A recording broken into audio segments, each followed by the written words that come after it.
اللہ کا بندہ بننا چاہتے ہیں 3 مقابلے کرنے پڑیں گے۔ سب سے پہلے کس سے مقابلہ کرنا ہوگا؟ اپنے نفس سے۔ وہ جو کل شعر سنایا تھا کہ مسجد تو بنا دی شب بھر میں ایمان کی حرارت والوں نے، من اپنا پرانا پاپی ہے برسوں میں نمازی بن نہ سکا۔ کوئی شخص رشوت پیش کر رہا ہے، حرام شے ہے، نفس کیا کہتا ہے؟ لے لو، کہتا ہے کہ نہیں؟ اور بڑی پٹیاں پڑھاتا ہے کہ یہ سارا تقویٰ کا حیضہ تمہیں ہو گیا ہے، فلاں حاجی ہے، فلاں وہ ہے، وہ بھی لیتا ہے، اور فلاں ضرورت رکی پڑی ہے، بچے کی فیس نہیں گئی ہے، بیوی کو اتنا عرصہ ہو گیا ساڑی کی فرمائش کرتے ہوئے ساڑی نہیں خریدی گئی ہے، یہ ساری پٹی پڑھائے گا نفس کے نہیں۔ اب اگر آپ مقابلہ کر سکتے ہیں نفس کا تو بچیں گے، مقابلہ نہیں کر سکتے باہر کھا جائیں، یہی ہوگا کہ نہیں؟ اذان کا وقت آ گیا، اذان سن لی آپ نے، لیکن پھر نفس نے کہا ابھی اور سو، آپ نے کروٹ لیا، کپڑا خوب ٹھیک کیا اور غین ہو گئے۔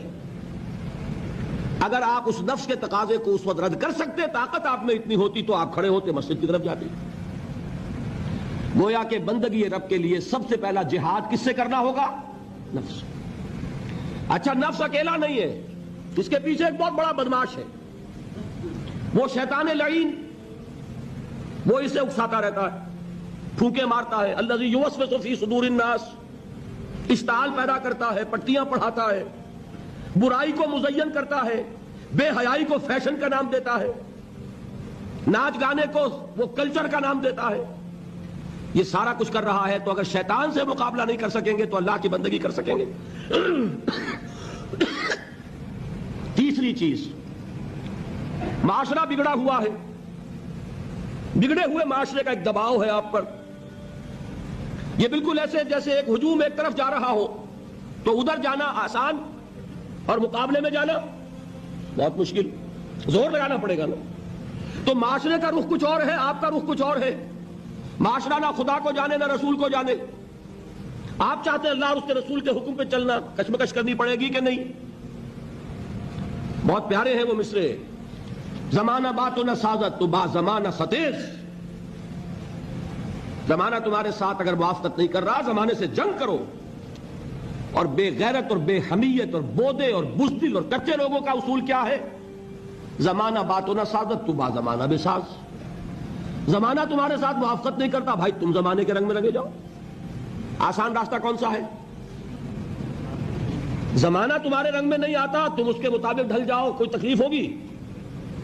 اور زمانہ تمہارے ساتھ اگر موافقت نہیں کر رہا، تم زمانے سے لڑو، تکلیف آئے گی کہ نہیں؟ 3 جہاد کرنے پڑیں گے تو انسان اللہ کا بندہ بن سکے گا۔ بات سمجھ میں آئی؟ سب سے افضل جہاد یہ کہ اپنے نفس سے جہاد کرو، کشمکش کرو، مقابلہ کرو، تاکہ اسے اللہ کا مطیع بناؤ۔ یہ جہاد ہے افضل الجہاد۔ پہلے میں نے کہا تھا پہلی منزل سب سے اہم، تو جو پہلی منزل کا جہاد ہے وہ افضل الجہاد، بالکل 2 اور 2 4 کی طرح کی بات ہے، اور اسی کو کہا گیا جہاد اکبر۔ جب آپ غزوہ تبوک سے واپس آئے ہیں، آپ نے فرمایا مسلمانوں یہ نہ سمجھنا جہاد ختم ہو گیا، رجعنا من الجہاد الاصغر الى الجہاد الاکبر، وہ تو چھوٹا جہاد تھا جو ہم کرنے گئے تھے کافروں سے خلاف، یہ بڑا جہاد ہے جو مدینے میں رہ کر ہوگا، ہر آن ہوگا۔ وہ تو کبھی ہوتا ہے کبھی نہیں ہوتا، یہ ہر وقت ہوتا ہے، ہر صبح ہوتا ہے، ہر رات ہوتا ہے، ہر شام ہوتا ہے، ہر لحظہ ہوتا ہے، ہر وقت کشمکش ہے خیر و شر کی، حلال اور حرام کی، صحیح اور غلط کی، زمانے کی روش اور دین کا تقاضا ٹکرا رہے ہیں۔ آپ اگر اس راستے پر پہلا قدم رکھیں ایک عزم کے ساتھ تو ہوش ٹھکانے آ جائیں گے، دن میں تارے نظر آئیں گے، 14 طبق روشن ہو جائیں گے کہ دین کا نام لینا آسان ہے، چلنا بہت مشکل۔ چمی گویم مسلمانم بے لرزم کہ دانم مشکلات لا الارا، لہذا افضل الجہاد نفس کے خلاف، نفس کے اس پیچھے کھڑے ہوئے شیطان کے خلاف، اور جو معاشرے کا دباؤ ہے اس کے خلاف، یہ 3 جہاد ہوں گے تو اللہ کی بندگی ہوگی۔